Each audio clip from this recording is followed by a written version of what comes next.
تو میں نے کتے سے کہا نیچے اتر جا, میں نے نماز پڑھنی ہے. تو کہنے لگا بابا جی آپ اتر جائیں, آپ اتر جائیں, آپ اتر جائیں, میں کیوں اتروں؟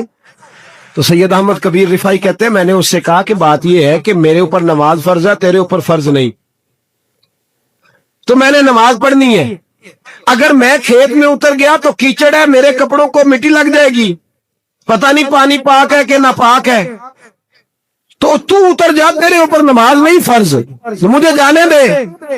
تو سید احمد کبیر رفائی کہتے ہیں اس نے ایسی بات کی کہ میرے اوپر وجب طاری ہو گیا. کتے نے بات کی تو میں کانپنے لگا. راتی جاگے شیخ صداویں, راتی جاگ دے کتے, تیتھوں کتے مالک دا در مول نہ چھڑ دے, پاویں مارو 100 جتے تیتھوں کتے, او ایک برکی دا قدر پچھانن پاویں مالک ہومن ستے تیتھوں کتے, رکھا سکھا کھا دنے جا رکھاں وچ ستے تے تیتھوں اتے. اٹھ بلیا چل یار ملا لے نہیں تے بازی لے گئے نہیں کتے, اٹھ بلیا چل یار منا لے نہیں تے بازی لے گئے کتے تے تیتھوں اتے. سید احمد کبیر رفائی کہتے ہیں وہ مجھے کہنے لگا آپ اتر جائیں. تو میں نے کہا بھائی میرے اوپر نماز فرض ہے, تیرے اوپر فرض نہیں, تو اتر جا, میرے کپڑے آلودہ ہو جائیں گے تو کیا کروں گا؟ تو کہتے ہیں اس نے بات کی تو میں گھبرا گیا اور چھلانگ لگا کے میں کھیت میں اتر گیا.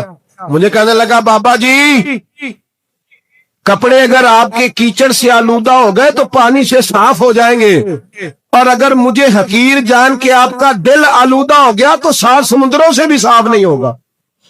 کپڑے پانی سے دھل جائیں گے, اور دل اگر تکبر سے آلودہ ہوا تو 7 سمندروں سے بھی صحیح ہو سکتا نہ.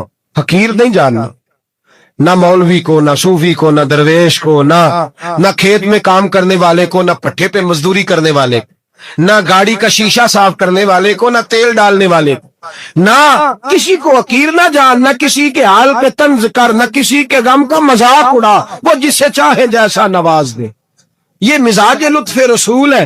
نہ کوئی آیا لے کے چلا گیا, کوئی عمر بھر بھی نہ پا سکا, میرے مولا تجھ سے گلا نہیں, یہ تو اپنا اپنا نصیب ہے. بھائی حقیر نہیں جاننا. سید احمد کبیر رفائی فرماتے ہیں وہ کتا تو گزر گیا, میں دوڑا گھر گیا, جا کے میں نے غسل کیا, کپڑے بدلے. فرماتے ہیں پہلے بھی میں اثر پڑتا تھا, پر آج جب نماز پڑھی تو بڑا ہی مزہ آیا. میں سر سجدے میں رکھوں میرا اٹھانے کو جی ہی نہ چاہے, میں رکوع میں جاؤں تو میرا سر اٹھانے کو دل ہی نہ چاہے. میرا دل کرے آج مغرب لیٹ ہو جائے, آج سورج دیر سے غروب ہو, میں آج سارا دن اثر ہی پڑھتا رہوں. بھائی جب تو عاجزی والی پڑھتا ہے, جب تو انکساری والی پڑھتا ہے, جب تو حضرت سیدنا معاویہ بن خطیج رضی اللہ, ایک حضرت معاویہ بن سفیان ہے, ایک معاویہ بن خطیج صحابی ہیں, وہ کہتے ہیں میں جنگ فتح کر کے آیا تو سخت گرمی کا موسم تھا, مجھے پتا تھا کہ عمر فاروق دوپہر کو آرام کر رہے ہوں گے. آپ فرماتے میں مسجد نبی میں بیٹھ گیا, ایک بچی جناب عمر کے گھر سے نکلی تو مجھے کہنے لگی معاویہ آپ کا نام ہے؟ میں نے کہا ہاں. اندر جا کے جناب عمر کو بتایا تو عمر دوڑے آئے, اور جب آئے تو سر پہ ٹوپی کوئی نہیں, پیروں میں جوتا کوئی نہیں. کہنے لگے میں تیرا انتظار کر رہا تھا, آج مجھے امید تھی تو آئے گا, تو نے بتایا کیوں نہیں؟ تو میں نے کہا حضور مجھے پتا ہے رات ساری آپ چہرے پہ کپڑا ڈال کے مدینے کی گلیوں میں رہتے ہیں, تو دوپہر کو آپ آرام کرتے ہوں گے, اس لیے میں نے کوشش کی کہ آپ کو بیدار نہ کروں, آپ آرام کر رہے ہوں گے, اس لیے یہ میں نے کوشش کی کہ میں بیٹھتا ہوں مسجد میں آرام کرتا ہوں, جب آپ آئیں گے تو دیکھی جائے گی. حضرت عمر فاروق نے جلال کیا, فرمایا تو مجھے غافل سمجھتا ہے کہ میں سو جاؤں گا؟ اور آپ فرمانے لگے میں قوم کا خادم ہوں, جس کی اتنی زیادہ رعایا ہو وہ سو جائے چپ کر کے, میں نے جواب نہیں دینا اللہ کی بارگاہ میں. فرمایا میرے امیروں کی طرح سونے جاگنے کے وقت مقرر نہیں, میں قوم کا خادم ہوں, جس وقت بھی آیا کرو مجھے جگا لیا کرو, مجھے قبر میں جا کے خدا کو بھی جواب دینا ہے, محمد مصطفیٰ کو بھی جواب دینا ہے. میرے بھائی یاد رکھیں یہ چیزیں پیدا, اور پھر ہم نے ان تکلفات میں نے کئی دفعہ یہ بات بیان کی ہے, اب تو لوگ رشتے کرتے ہیں تو ڈی سی کالونی میں کرائے کا مکان خریدتے ہیں, 2-4 غیروں کی گاڑیاں منگا کے دروازے کے آگے کھڑا کر, رشتہ ہو جاتا ہے بڑا گھر دیکھ کے,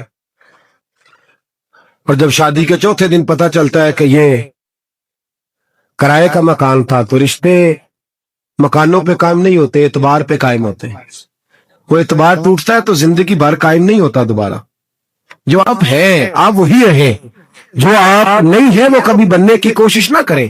اور میرے عزیز یہ بھی یاد رکھیں, عاجزی آپ کو سوار دے گی. اور ویسے بھی ہم اللہ کے حضور جانے والے, اگر پردوں میں چھپ کے چلے جائیں گے تو بچ جائیں گے. اور اگر ہم اپنا آپ دکھاتے ہی رہیں, ساری زندگی اسی چکر میں رہیں کہ مجھے بھی پوچھو, مجھ سے بھی مشاورت کرو, میری بھی بات سنو, تو یہ انا کی دوڑ تو شہرت کی بھی ہوتی ہے. اور نبی پاک صلی اللہ علیہ وسلم نے اس کو بھی بیان فرمایا ہے کہ یہ جو تیرے اندر چیز پیدا ہوتی ہے نا, میں جانا جاؤں پہچانا جاؤں, اس سے بھی اپنے آپ کو بچا. صحابہ کے بعد جس شخص کی خلافت سب سے مضبوط ہوئی وہ حضرت عمر بن عبدالعزیز تھے. اتنی بہترین خلافت کی کہ لوگوں کو حضرت عمر کا زمانہ یاد آ گیا. حضرت عمر بن عبدالعزیز عراق میں رہنے والی ایک عورت تھی. اس عورت کا خامد فوت ہو گیا تو 5 بچیاں یتیم تھی. وہ عراق سے چلی اور جناب عمر بن عبدالعزیز کے پاس آئی کہ آپ میری بچیوں کا وظیفہ لگا دیں. وہ کہتی ہے جب میں پہنچی نا یہاں تو اب تو استقبال, آنا جانا بڑے معاملات ہیں. آپ تو بچی کی بارات آئے اور 5 7 10 20 لوگ دروازے پہ کھڑے نہ ہو تو بارات ناراض ہو جاتی ہے. کہتے ہمارا استقبال ہی کسی نے نہیں کیا. تو استقبال تو اب اس طرح ہے جس طرح نشہ نہیں ہوتا, یہ استقبال کی حالت ہے, امیروں سے لے کے غریبوں تک. مجھے پوچھا ہی نہیں کسی نے, کرسی نہیں دی, آگے نہیں بٹھایا, یہ والا معاملہ ہے. اور میں میری طرح کے لوگ نیک لوگوں کی بات نہیں کرتا. اب تو ہم دیکھتے ہیں فلاں مولانا کا استقبال ہو رہا, فلاں کے لیے لوگ کھڑے ہو رہے ہیں, نعرے لگ رہے ہیں. اور اب تو میں دیکھتا ہوں ایسے ایسے ہاتھ لہراتے ہیں صوفی اور درویش کہلانے والے, جیسے سیاسی لیڈر لہرایا کرتے. یہ کیا طریقہ ہوا, یہ کون سا طرز زندگی؟ میرے نبی پاک صلی اللہ علیہ وسلم نے فرمایا جو خواہش کرے کہ میں آؤں اور لوگ کھڑے ہوں وہ تو جہنمی ہے, تو دوزخی ہے. سارے وہی طریقے ہم اختیار کرتے جا رہے ہیں, وہی پروٹوکول ہے ہر جگہ. وہ لوگ جن کے دروازے کھلے ہونے چاہیے تھے وہاں بھی ہر وقت کے لیے معاملات طے ہو گئے. یاد رکھیں میرے نبی پاک علیہ الصلوۃ والسلام نے جو تعلیمات دی, حضرت عمر بن عبدالعزیز رحمت اللہ تعالی علیہ. عورت کہتی ہے میں پہنچ گئی, میں نے لوگوں سے پوچھا گھر کہاں ہے, تو کہا وہ جہاں بوری لٹک رہی ہے نا باہر, ٹاٹ کا پردہ لگا ہوا ہے, وہ حضرت عمر بن عبدالعزیز کا گھر ہے. کہتی ہے میں دروازے پہ دستک دی, ایک عورت نے دروازہ کھولا تو مجھے بی بی جان کے اندر بلایا.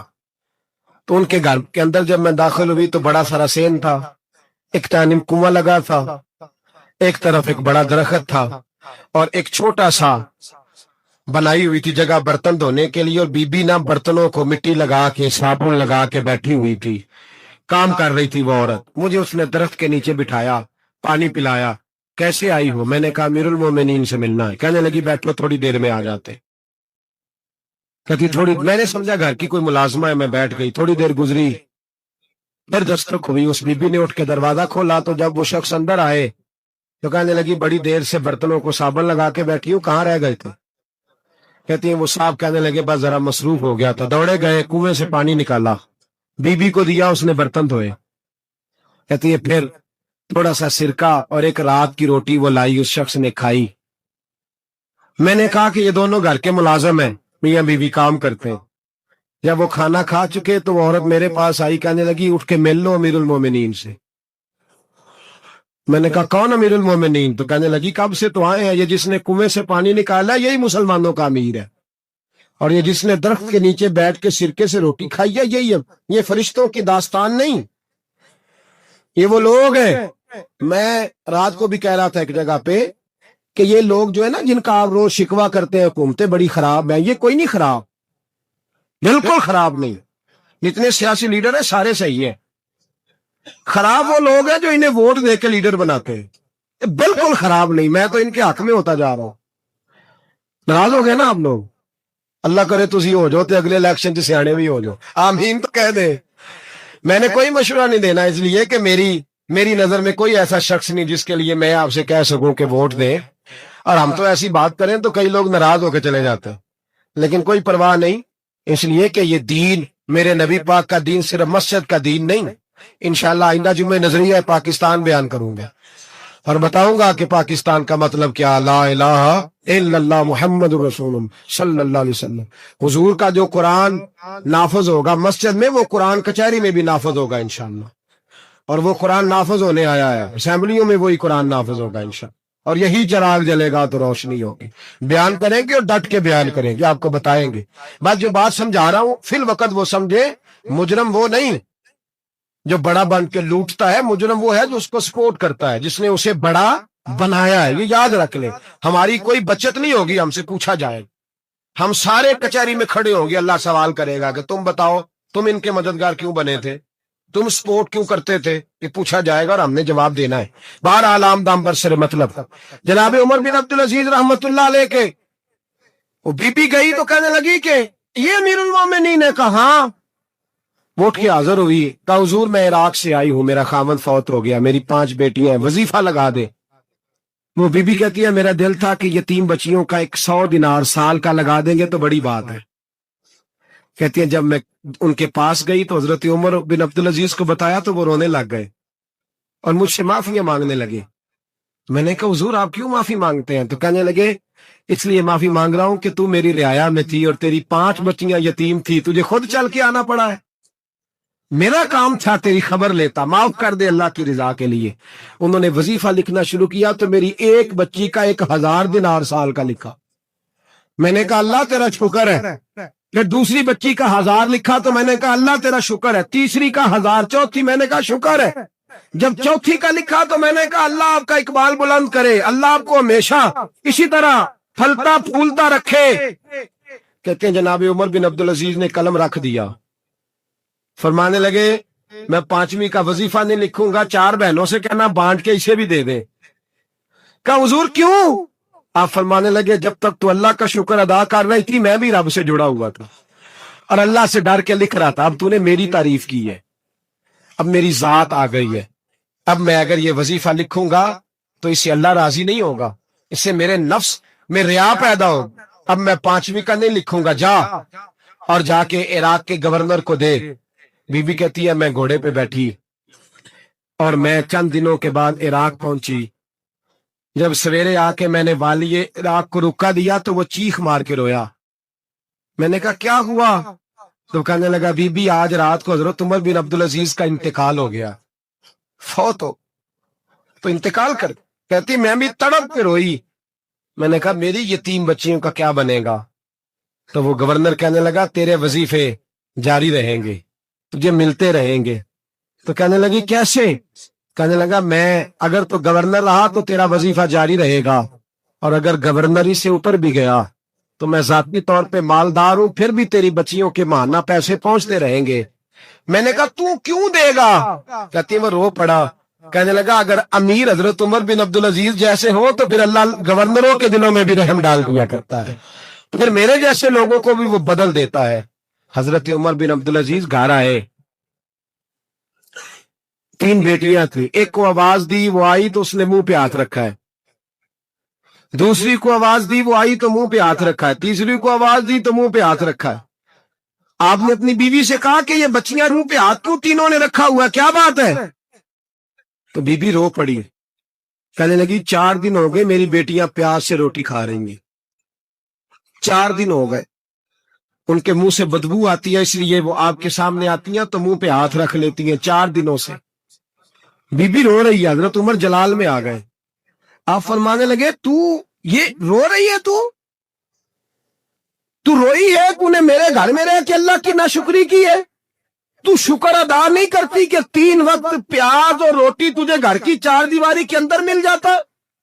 رو رہی ہے، اور میں میرے ساتھ باہر نکل، تجھے وہ لوگ دکھاؤں جو جھونپڑیوں میں رہتے ہیں اور مانگ کے کھاتے ہیں، تجھے دکھاؤ اتنی ناشکری کہ گھر کے اندر پیاز پہنچ رہا ہے، روٹی پہنچ رہی ہے، اور تو کہتی ہے میری بیٹیاں پیاز سے کھاتی ہیں، شکر کر فاقے نہیں کاٹنے پڑے۔ پھر اگلے لفظ کہے تو رو پڑے، فرمانے لگے میں نے تو مصطفیٰ کے وہ حالات بھی سنے ہیں جس میں کئی دن بی بی فاطمہ نے فاقے کی، تو گھر کے اندر پیاز پہنچ رہا ہے، تو ابھی بھی سادگی، عاجزی اور قناعت نعمت تھی ان لوگوں کی۔ ہمارے ہاں روز شکوا ہے، کس بات کا؟ گاڑی کوئی نہیں، روز رونا ہے، کس بات کا؟ بنگلہ کوئی نہیں، روز رونا ہے، کس بات کا؟ بینک بیلنس کوئی نہیں۔